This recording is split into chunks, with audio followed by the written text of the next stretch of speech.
Hola, buenos días a todos. En la SEA del 2002 en Toledo tuve la oportunidad de presentar el proyecto Sunrise. Sunrise, la idea era volar un telescopio de 1 metro de abertura en un globo para poder observar de forma continua el Sol. Estos globos vuelan a 40 kilómetros sobre la superficie terrestre y estás libre de las condiciones de distorsión atmosférica que tenemos en Tierra. Por lo tanto, podíamos hacer imágenes limitadas por difracción y observar el Sol con el detalle que queríamos.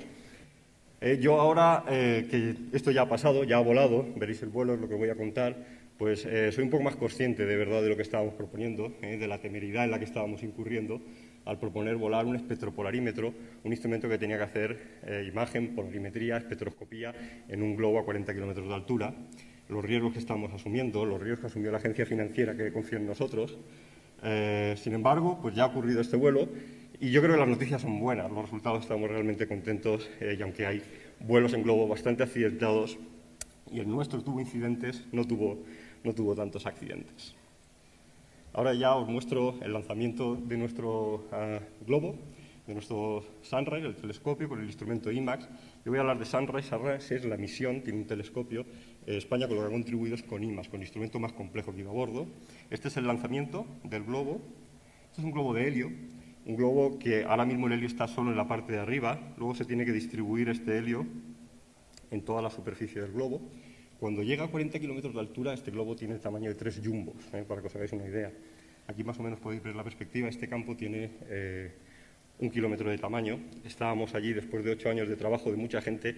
He de decir que no estoy solo, hay mucha gente que ha participado en este proyecto. Veréis quiénes son los institutos que han participado y que están ahora mismo aquí, que agradezco que hayan venido y que están conmigo este día, ¿no? Después de esos 8 años de trabajo, este momento fue realmente emotivo, ¿no?, para todos. Esto que veis aquí, en rojo, es el paracaídas. Aquí hay un elemento pirotécnico que cuando quieres terminar el vuelo lo explotas de forma remota desde... Esto es Kiruna, es range, 200 kilómetros al norte del Círculo Polar Ártico, y el globo se va para arriba y explota y la carga útil finalmente cae con el paracaídas y se recupera lo que se puede. Veréis exactamente lo que recuperamos. Para el lanzamiento tiene que esperar la grúa de lanzamiento a que esté perfectamente vertical, porque si no, esto puede pendulear y chocar con el suelo. Estos lanzamientos pueden ser tan problemáticos como los de un cohete. Con lo cual ahora en la grúa está esperando ese momento, está enganchado en este punto aquí arriba, en la carga útil de Sunrise, lo suelta ahora mismo. Si esta animación decide correr.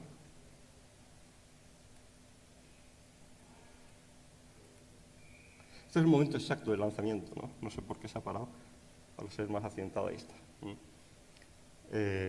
Y durante 2 horas tiene que ir ascendiendo a esos 40 kilómetros. Ahora lo veréis cómo estaba ascendiendo, fue una vista realmente espectacular y bonita. Pues aquí tenéis la carga entera de Sunrise, con el telescopio y nuestro instrumento, que en esas 2 horas hacia el ascenso, pues fue uno de los momentos pues, más emocionantes, desde luego, en mi carrera científica. Bueno, pues ahora voy a contar un poco más en detalle qué ha sido, qué ciencia hemos logrado hacer y quién lo ha hecho. La propuesta de Sunrise siempre fue, lo que digo aquí, resolver 100 kilómetros en la superficie del Sol. Y diréis, ¿por qué 100 kilómetros? Yo insisto mucho en este dato. 100 kilómetros es, por ejemplo, el camino libre medio de los fotones en la atmósfera solar. Eso necesariamente implica que cualquier fluctuación térmica en el Sol es de ese tamaño, porque si fuera más pequeña, los fotones la termalizarían. Con lo cual, si la temperatura va a cambiar con esta escala, es importante resolverla. Es resolver escalas físicas que tienen un significado muy concreto. No significa que no haya física por debajo de 100 kilómetros, pero esta ya es una de las escalas importantes. Llevamos tiempo resolviendo 100 kilómetros. Aquí tenéis una imagen tomada en uno de los telescopios de las Islas Canarias, en donde está resuelto esos 100 kilómetros. Pero esto es una imagen de continuo. Esta imagen tiene milisegundos de exposición, porque hay muchos fotones en el continuo. Cuando quieres hacer espectroscopía y polarimetría, de repente, incluso para el Sol, perdemos esos fotones. Yo muchas veces lo comento, a mí me gustaría que el Sol fuera 10 veces más intenso en cuanto a fotones. Necesito, como poco, 10 veces más intenso un telescopio más grande para poder hacer la ciencia que queremos. Otra cosa es que pudiéramos vivir como seres humanos si el Sol fuera así. Pero desde el punto de vista científico necesitamos típicamente ahora mismo para la ciencia que queremos hacer incluso un Sol 10 veces más brillante. Porque cuando haces espectroscopía y polarimetría te quedas sin fotones. Y si quieres resolver la interacción de los campos magnéticos, como decimos aquí, tanto en el tiempo como en el espacio, la única forma de hacerlo es haciéndolo muy rápido y aprovechando lo mejor que puedas todos los fotones. Y donde mejor se aprovechan los fotones es fuera de la atmósfera terrestre. Esa es la idea de Sunrise, resolver esos 100 kilómetros en espectroscopía y en polarimetría. ¿Quién ha hecho Sunrise? Sunrise lo propuso desde el primer momento, fue una idea que surgió en el Instituto Max Planck para Sistema Solar en Lindau. El IP es el profesor Sami Solanki, el director de Max Planck. Aquí tenéis los nombres del resto de project managers y el project scientists y otros COAIs. Los institutos COAIs de Sunrise fueron el HAO en Boulder, Colorado, con Michael Norker de COAI, yo y el Instituto de Astrofísica de Canarias como COAI con todo el equipo IMAX, ya veréis quién forma el equipo IMAX, Wolfgang Schmidt en Friburgo, en Alemania, y Alan Teitel en California, Lockheed. El IAC era el centro coordinador de esta propuesta, pero contó con la colaboración de todos estos centros, que son un número considerable de los centros de astrofísica en España. Está el INTA, aquí en Madrid, en concreto el laboratorio LINES, en el INTA, el Instituto de Astrofísica de Andalucía, el GACE, el Grupo de Astrofísica y Ciencias del Espacio de Valencia, que todos ellos, junto con el IAC, participamos en IMAX, y luego el IDR de la Politécnica de Madrid, que hizo el análisis térmico a nivel de sistemas. Aquí tenéis los países, lo que hizo cada uno. Alemania iba a poner el telescopio. Este es justo pues, una hora antes del lanzamiento, lo que tenéis aquí. Podéis ver el telescopio, lo que es la barquilla, con los paneles solares. Los instrumentos están en esta plataforma de aquí. Esta es la plataforma instrumental, hay dos instrumentos, uno es IMAX, pero los alemanes tenían también un instrumento de imagen ultravioleta.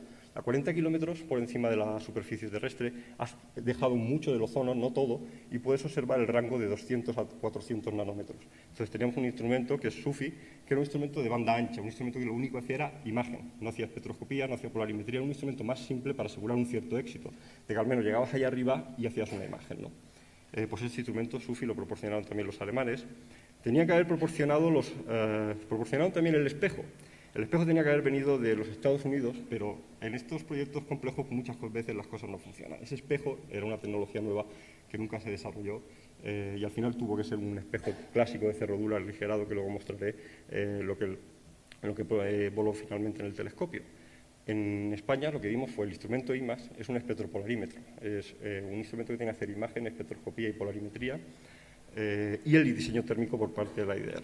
A veces se ha comentado que si esto era una misión de NASA. No era una misión de NASA. NASA lo volaba, NASA eran los contratistas que finalmente lo volaron, pero las instituciones que veis aquí de estos países pagamos a NASA para volarlo. Esto no era una misión en NASA y a veces eso se ha confundido. Esto es Sunrise, IMAX, que es el instrumento español, que fue la contribución principal de España a Sunrise. Se realizó por parte del IAC como centro coordinador de la propuesta frente a las agencias financieras. El INTA realizó el diseño óptico y optomecánico.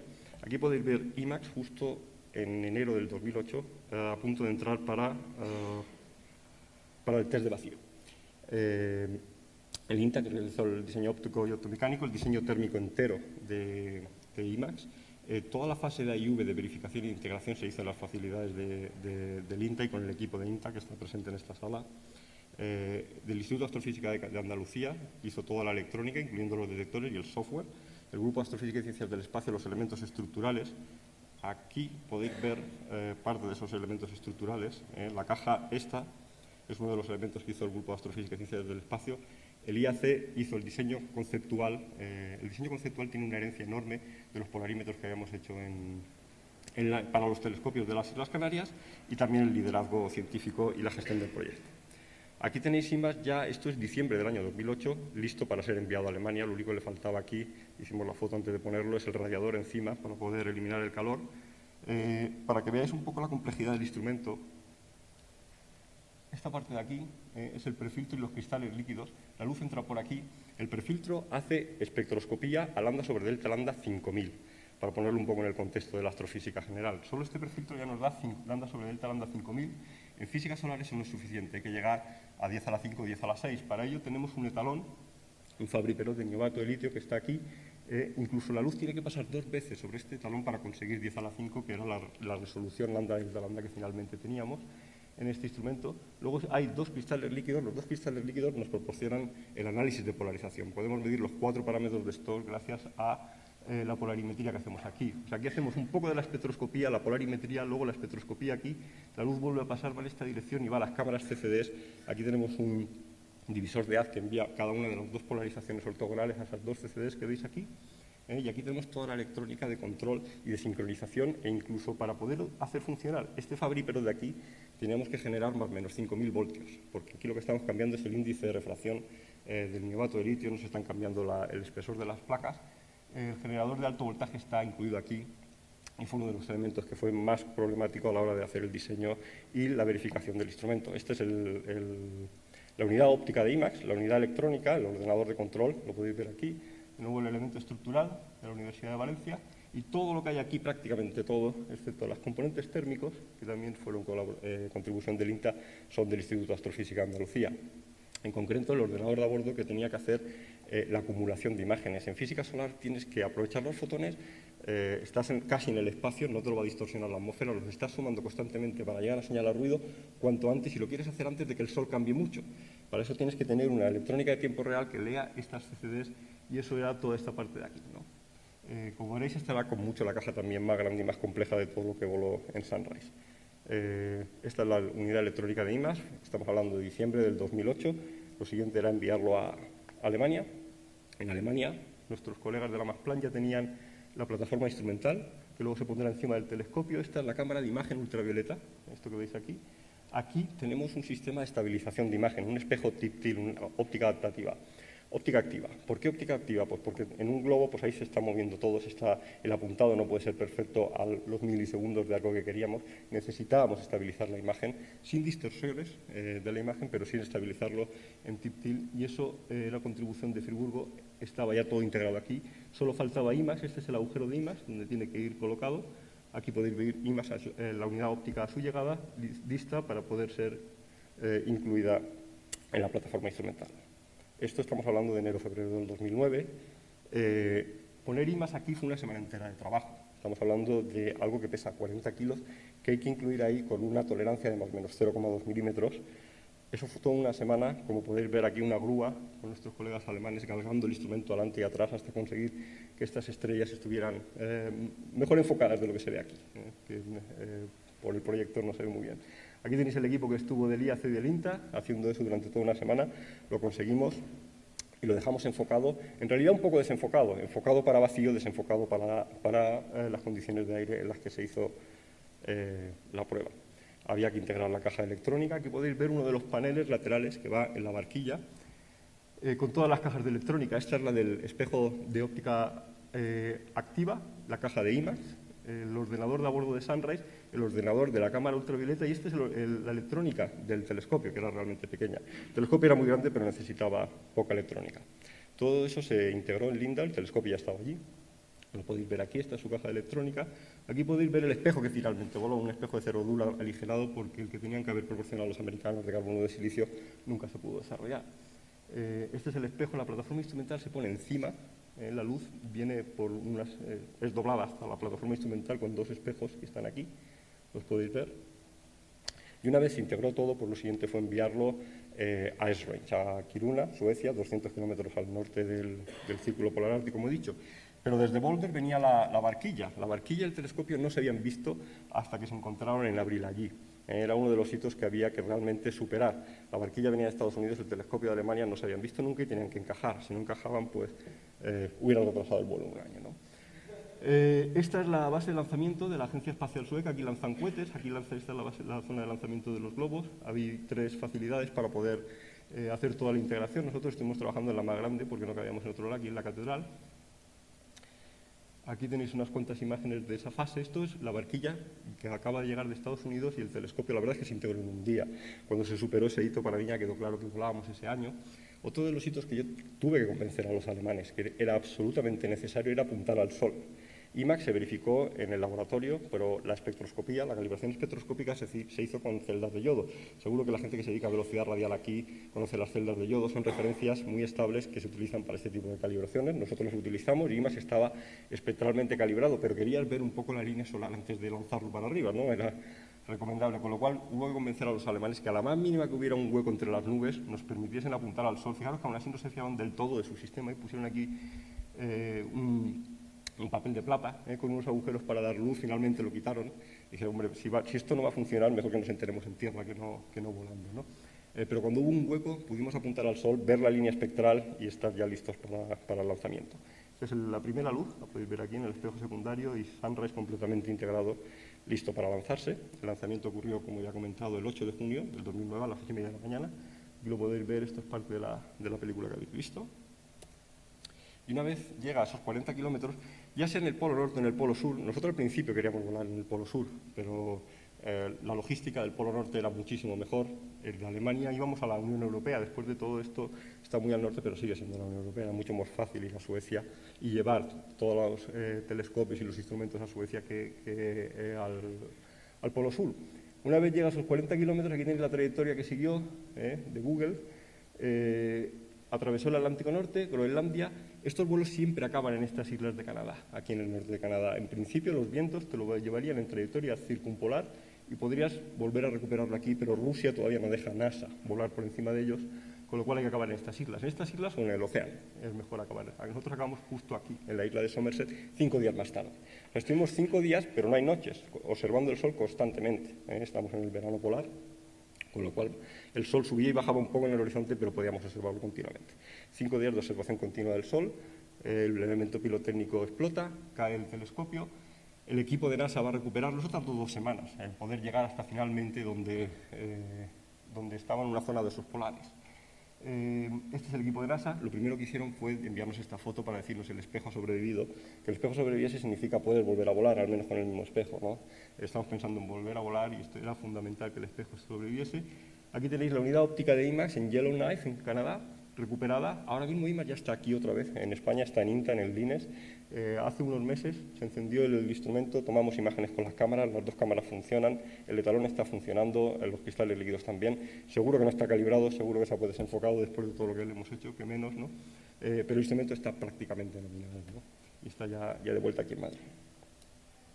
Durante el vuelo el sol estaba en eso, seguro que lo habéis oído, en ese mínimo tan profundo que hemos visto. Desde que tenemos tecnología para estudiar el sol en detalle, el mínimo más claro que hemos podido ver. Durante 3 años prácticamente no había nada. Esto es el segundo día de vuelo. Aquí la gente de NOAA que dice cuando hay una región activa puso un número, pero yo creo que era que estaban aburridos y decidió poner un número, porque esto en condiciones normales nunca se hubiera llamado una región activa. El Sol estaba completamente en calma y lo que hemos podido estudiar es el magnetismo del Sol en calma, que es uno de los temas más interesantes ahora mismo en astrofísica, o sea que nos vino relativamente bien. Pero desde luego poder hacer estos estudios que os mostraré con manchas solares sería bastante interesante. ¿Cuál es la situación? Llevamos un año haciendo ciencia. Estamos produciendo un número entero de la revista Solar Physics, en donde van a haber 4 artículos. De esos 4 artículos lo que describen son tanto la misión como el instrumento. Hay uno de IMAX de 50 páginas y es un número específico de esa revista. Pero hay 13 letters en APJ, va a ser un número de APJ letters específico para IMAX. Aquí tenéis, estoy diciendo los resultados fundamentales. Algunos de ellos los voy a enseñar en detalle, pero APJ va a tener un número específico para nosotros con estas 13 letters. Una de ellas es la introductoria. He estado diciendo, habían 2 instrumentos, el instrumento del Imager ultravioleta de los alemanes e IMAX, el nuestro, el español. Para que veáis de dónde sale la ciencia de cada una de estas letters, os pongo aquí el instrumento que se ha utilizado. Hay uno que viene de SUFI, del instrumento de imagen ultravioleta. Hay 2, por supuesto, la letra introductoria, que habla de los 2 instrumentos. Todas las demás son ciencia pura y exclusiva de IMAX, que era el instrumento que hacía espectroscopía, polarimetría, y esas son las armas de verdad, ¿no?, para entender el Sol. Aquí tenéis una animación de IMAX.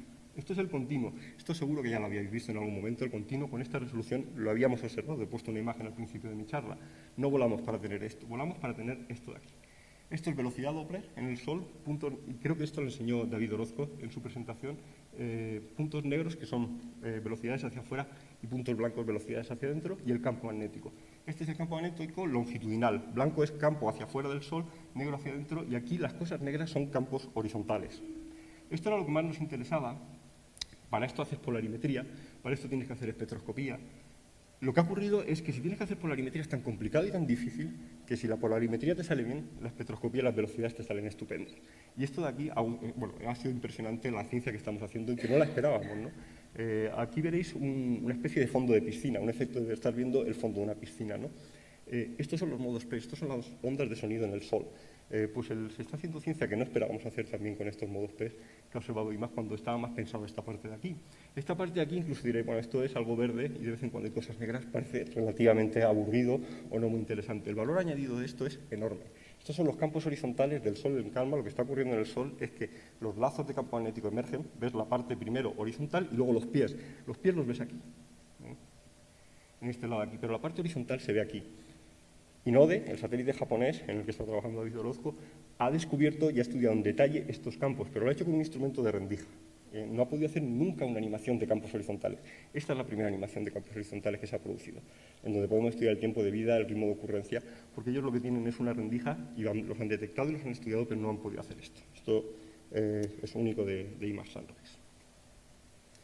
Para poner un poco en perspectiva el campo magnético, que era lo que siempre queremos enseñar, que es a lo que nos dedicamos mayoritariamente en el grupo de IMAX, aquí tenéis, esto es IMAX con su sensibilidad, con su resolución y con todo el detalle. Lo que habéis visto hasta ahora de SOHO sería algo parecido a esto. Lo que he hecho es los mismos datos de IMAX, pero los he escalado a lo que se suele ver de SOHO. Si yo a esto le pongo encima la resolución de SOHO y la sensibilidad de SOHO, lo único que veis es este señor de aquí. Lo demás habría desaparecido por completo, ¿no? Este es lo que vemos ahora del magnetismo solar, un nivel de detalle que, bueno, con esta resolución nunca se había alcanzado hasta ahora. Las letters que he comentado, voy a pasar brevemente por algunas de ellas, las he escogido un poco aleatoriamente, completamente sesgado, porque hay algunas que a mí me gustan más que otras. Esta es la primera, esta yo creo que es la que más nos gusta a todos. Hay otro también muy interesante después.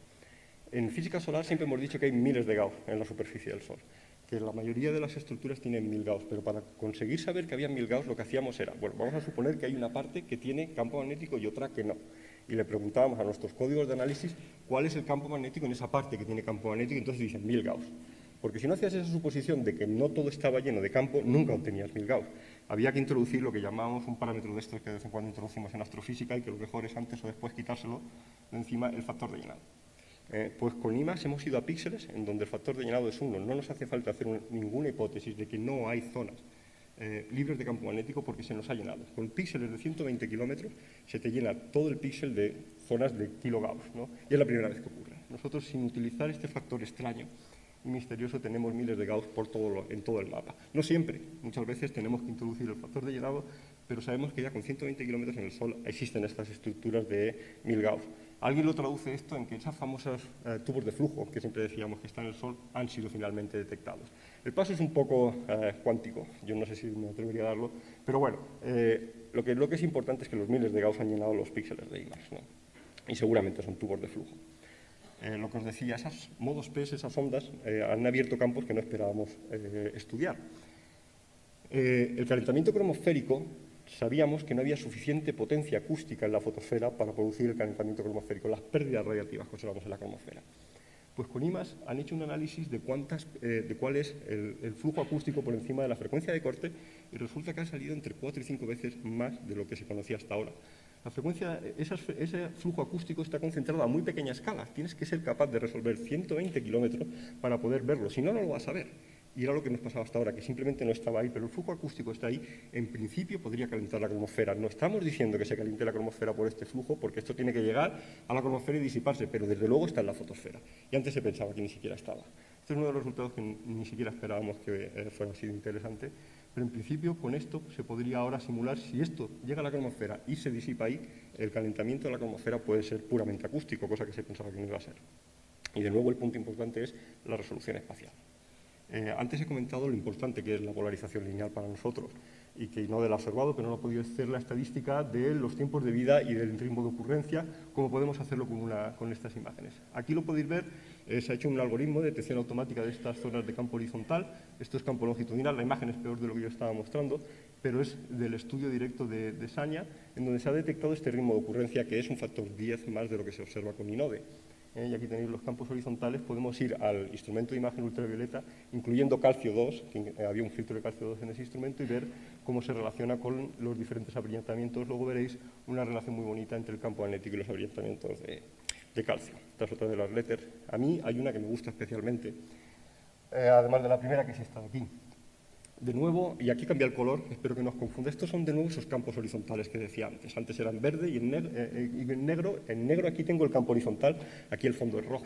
Pero veréis cosas blancas. Todas esas cosas blancas no debían de estar ahí. Esas cosas blancas son señales de polarización en el continuo.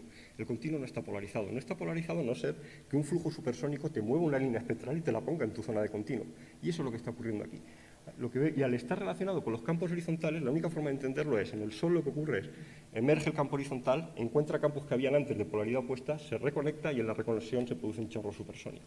todos los puntos blancos que simplemente no esperábamos. Y hacíamos polarimetría en el continuo solo por calibración. Y hacemos la calibración, pero también vemos señales que son claramente solares y son todos esos puntos blancos que siempre ocurren al lado de las zonas negras, ¿no? Con lo cual, este es otro proceso que, de nuevo, disipa energía en la atmósfera solar, que es lo que los físicos solares llevan mucho tiempo buscando, formas de disipar energía en capas altas, ¿no? De nuevo, otro resultado que no esperábamos obtener y que tiene que ver con la granulación solar. Aquí no hay magnetismo. Esto es la anchura Doppler de nuestra línea. Cuando miramos las animaciones de anchura Doppler a esta resolución, vimos zonas donde hay anchura Doppler Zeeman, son estos avillantamientos blancos, ahí la línea es más ancha por Zeeman, pero cerca de los gránulos se ven de vez en cuando unas rayitas negras que ocurren en el borde de los gránulos. Y los estuvimos viendo y nos preguntamos, ¿y esto qué es? No lo esperábamos. Son zonas, al ser negros, en donde la línea no es ancha, sino que es es tremendamente estrecha, 50 miliangstros, cuando lo normal de esta línea es que está en el rango de 100 miliangstros, pues son zonas en el borde granular que tienen 50 miliangstros. No sabíamos qué era. Lena Comenco del IAC, ayer lo presentó en la sesión de Solar, se fue a las simulaciones de MHD que tienen de granulación, hizo transporte radiativo para nuestra línea, la degradó con la resolución de IMAX, puso la resolución espectral y vio que en las simulaciones de MHD tienes los gránulos y tienes estos bordes negros, igual que los hemos observado. Aquí nunca hubiéramos entendido muy bien lo que es. Ella, gracias a las simulaciones, vio los bordes negros y puede interpretar ahora qué es. Lo que es esto no es sino la zona en donde el gránulo se dobla. El gránulo está subiendo, luego baja. Pues justo en donde está horizontal no hay velocidad, a lo largo de la línea de visión no hay ni velocidad ni gradiente. Y si no hay velocidad ni gradiente, tu línea se te hace estrechita. Pues es justo lo que está ocurriendo, lo hemos entendido gracias a las simulaciones. Nadie se había dado cuenta de eso en las simulaciones. Ha tenido que venir IMAX a enseñárnoslo, ir a las simulaciones y ha sido un juego entre las dos cosas. Simulaciones MHD que tenían la información y un instrumento que nos ha dicho, oiga, esto es importante. O sea, cuando los gránulos se doblan, como se llama la letter, pues lo que ocurre es esto, que de repente tu línea se hace muy estrecha y no hay ningún efecto de microturbulencia. La microturbulencia es otro parámetro de esos que introduce la astrofísica, antes o después hay que eliminar. Estamos consiguiendo eliminar unos cuantos. Aquí tenéis este punto brillante, esto es calcio. En calcio sabéis que muchas de las cosas que se ven son de origen magnético, pero estudiar cuáles son magnéticos y no siempre ha sido muy difícil, sobre todo desde Tierra. Esto la verdad es que parece un poco el coyote y el correcaminos. Veis el punto brillante y hay un contorno amarillo que lo va siguiendo. El contorno amarillo es el campo magnético de IMAX. A veces se escapa y va un poquito más por delante. Lo que está ocurriendo ahí, calcio es una capa más arriba, IMAX está viendo el campo magnético abajo y de vez en cuando se doblarán las líneas de campo y uno adelanta o retrasa respecto al otro. Pero fijaros la calidad de los datos, o sea, estos son 5 segundos de arco, aquí podemos seguir perfectamente un punto brillante en calcio, sabemos que es magnético, tenemos un campo mucho más grande, esto es del Imager, de los alemanes, y podemos ver exactamente cómo se están doblando esas líneas de campo en función del magnetograma de IMAX y del abrillantamiento que vemos en calcio. Esto no es una de las letters, esto está en producción. A mí me consta que todavía hay varios artículos que se están realizando de esta primera tanda que hemos observado. Antes, no lo he comentado, pero lo voy a decir ahora, estoy llegando al final de mi charla. Lo que hemos analizado son 2 series de 30 minutos del vuelo de 5 días. Estas 13 letters más todo lo que viene son de 2 series de 30 minutos, solo de 2 series. Ahora estamos produciendo muchísimos más datos, por ejemplo, la serie que llamamos L12. V5 lo que hace es poner 5 puntos dentro de la línea, 12 son 12 puntos dentro de la línea, es mejor espectroscopía, pero pierdes en otras cosas. Estos perfiles ya los hemos reducido, ya los hemos dado a la comunidad de Sunrise, y para los más frikis solares aquí lo que diré, y es un resultado de hace un día, es que las asimetrías han desaparecido. En las zonas estas en donde no necesitamos factor de llenado tampoco hay asimetrías. Nunca se habían entendido las asimetrías de los perfiles de stock, pues donde hay kilogauss no vemos asimetrías y es una noticia agradable. Se empezará de verdad a entender el magnetismo solar. Bueno, con esto lo que os quiero decir, yo creo que el experimento Sunrise ha tenido muchísimo éxito. Estamos realmente encantados. Yo cuando lo lanzábamos no tenía nada claro que íbamos a tener este éxito. El éxito pues, se debe a muchas cosas, se debe a muchísimo trabajo de mucha gente. Han habido problemas, yo no lo he comentado, bueno, el espejo primario se retrasó, hubieron 3 años de retraso por el tema del espejo primario. Durante el ascenso se nos congeló la rueda de azimut, estas cosas pasan. Durante el ascenso pasas por menos 70 grados bajo cero, esas 2 horas.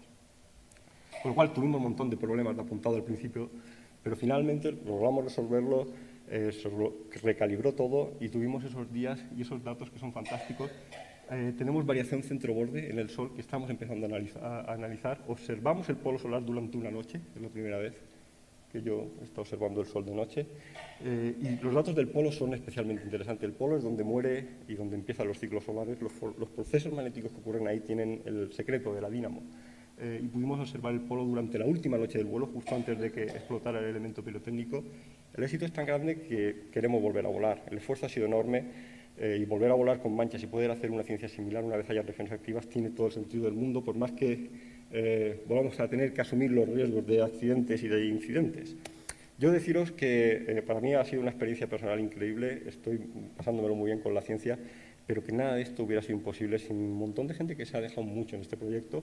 Hay muchos aquí conmigo en esta charla, están todos ellos aquí. Este es el equipo alemán, americano y español, justo unas horas antes del lanzamiento. Algunos ya no están con nosotros y sin ellos hubiera sido esto del todo imposible. Desde luego, desde aquí quiero expresar mi agradecimiento porque sin ellos nada de esto es posible. Y luego viene la ciencia. Si vais a pensar que yo voy a terminar diciendo que nosotros no somos coyote, que somos correcaminos, la respuesta es no, yo siempre he ido con el coyote. Gracias.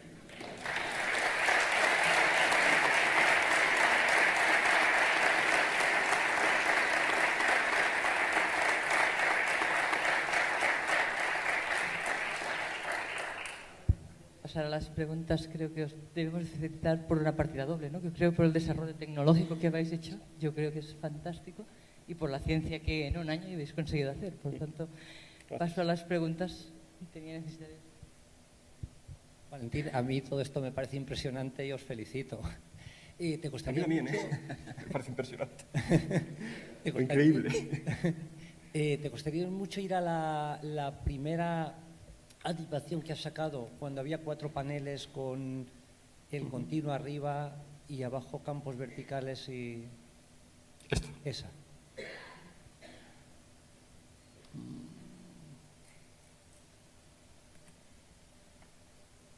En los 2 paneles de abajo me he estado dando cuenta de la mancha negra que hay abajo y luego una manchita blanca que está aún más arriba. ¿Esta? No, arriba, esa.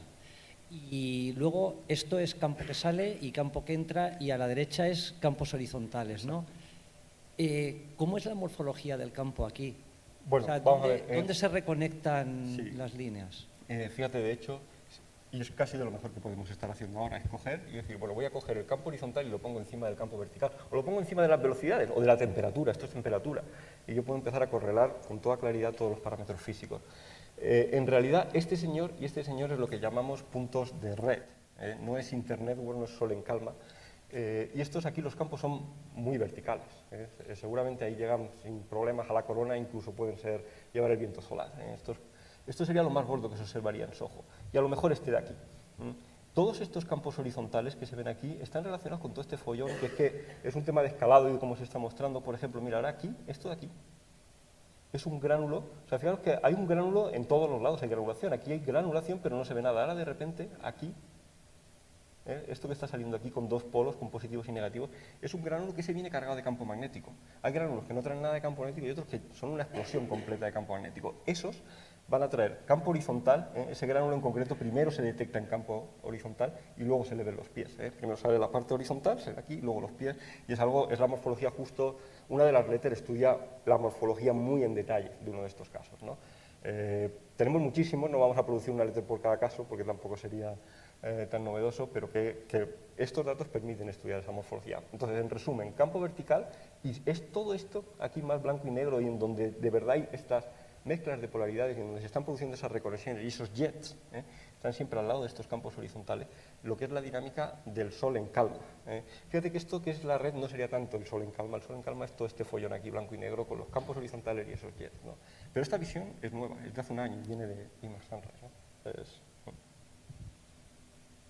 ¿Nos queda tiempo para otra pregunta?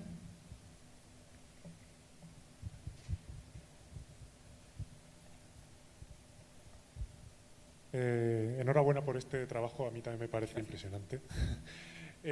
Mi pregunta es si habéis conseguido obtener observaciones más o menos simultáneas del Sol en la zona de la corona con alguno de los satélites que había por ahí y tal, porque sería formidable poder poner esto en estos campos magnéticos, ver cómo... Siguiente pregunta.